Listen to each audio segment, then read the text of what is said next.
ഹൗസിൽ നമ്മുടെ ലാലേട്ടൻ മത്സരാർത്ഥികളോട് കുറച്ച് ജി.കെ. ക്വസ്റ്റ്യൻസൊക്കെ ചോദിക്കുന്നുണ്ട് കേട്ടോ. വളരെ സിമ്പിളായിട്ടുള്ള ജി.കെ. ക്വസ്റ്റ്യൻസൊക്കെയാണ് ലാലേട്ടൻ കൊണ്ടുവന്നിരിക്കുന്നത്. അപ്പോൾ എല്ലാവരോടും ഓരോ ക്വസ്റ്റ്യൻ വീതം ലാലേട്ടൻ ചോദിക്കുന്നുണ്ട്.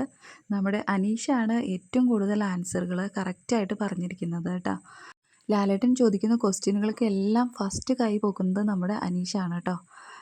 എല്ലാത്തിനും കറക്റ്റ് ആൻസറാണ് അനീഷ് കൊടുത്തിരിക്കുന്നത്. അതെന്തായാലും വളരെ കോൺഫിഡൻ്റ് ആയിട്ടാണ് എല്ലാ ജി.കെ. ക്വസ്റ്റ്യനും അനീഷ് ഫേസ് ചെയ്തത്. ഒരുവിധം എല്ലാം കറക്റ്റുമായിരുന്നു കേട്ടോ. ആര്യനോട് ചോദിക്കുന്ന ക്വസ്റ്റ്യനൊക്കെ ആര്യൻ അവസാനം ലാലേട്ടൻ എന്നെ വിളിക്കില്ലേ എന്നൊക്കെ പറയുന്നുണ്ട്. ലാലേട്ടൻ എൻ്റെ കൈ ബാക്കിലാണ്, ഞാൻ കൈ പൊന്തിച്ചിട്ട് കൂടിയില്ല, എന്നെ വിളിക്കില്ലേ ലാലേട്ട, എനിക്കറിയില്ല എന്ന് പറഞ്ഞിട്ട് ആര്യൻ ഒരു കോമഡി പോലെ ആയിട്ടുണ്ട് കേട്ടോ. എന്തായാലും ആര്യൻ പറയുന്നതൊക്കെ ജെന്യുവിനായിട്ടായിരുന്നു.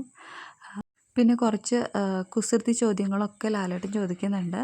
അതൊക്കെ ചിലരൊക്കെ അതിന് കറക്റ്റ് ആൻസർ പറയുന്നുണ്ട് കേട്ടോ. എന്തായാലും നമ്മുടെ അനീഷിന് ഒരു സർപ്രൈസ് കൊടുത്തിരിക്കുകയാണ് ലാലേട്ടൻ. അതായത് അനീഷിൻ്റെ നോമിനേഷൻ പവർ തിരിച്ചു കൊടുത്തിരിക്കുകയാണ് കേട്ടോ. ചോദിക്കുന്ന ക്വസ്റ്റ്യൻസിനെല്ലാം അനീഷ് കൈ പൊക്കുന്നുണ്ട്. അപ്പോൾ പിന്നെ ലാലേട്ടൻ വളരെയധികം ഇമ്പ്രസ്ഡ് ആയിട്ടുണ്ട് അനീഷിൻ്റെ. അപ്പോൾ അനീഷിന് ആ ഒരു പവർ തിരികെ കൊടുക്കുകയാണ്. അപ്പോൾ ഇനി മുതൽ നമ്മുടെ അനീഷിന് മറ്റുള്ളവരെ നോമിനേറ്റ് ചെയ്യാനായിട്ട് സാധിക്കും. അനീഷിന് മാത്രമല്ല ഷാനവാസിനും വളരെയധികം ഹാപ്പി ആയിട്ടുണ്ട്. ഇപ്പോൾ എഴുന്നേറ്റ് നിന്ന് കൈയടിക്കുന്നത് നമ്മുടെ ഷാനവാസാണ്. ഒറ്റ സുഹൃത്തായ ഷാനവാസാണ്. ഷാനവാസിനും ഈ ഒരു ഇത് കേട്ടപ്പോൾ വളരെയധികം സന്തോഷമായിട്ടുണ്ട്. എന്തായാലും അനീഷിൻ്റെ അടിപൊളി ഗെയിമുകളായിട്ട് വീണ്ടും നമുക്ക് കാണാം.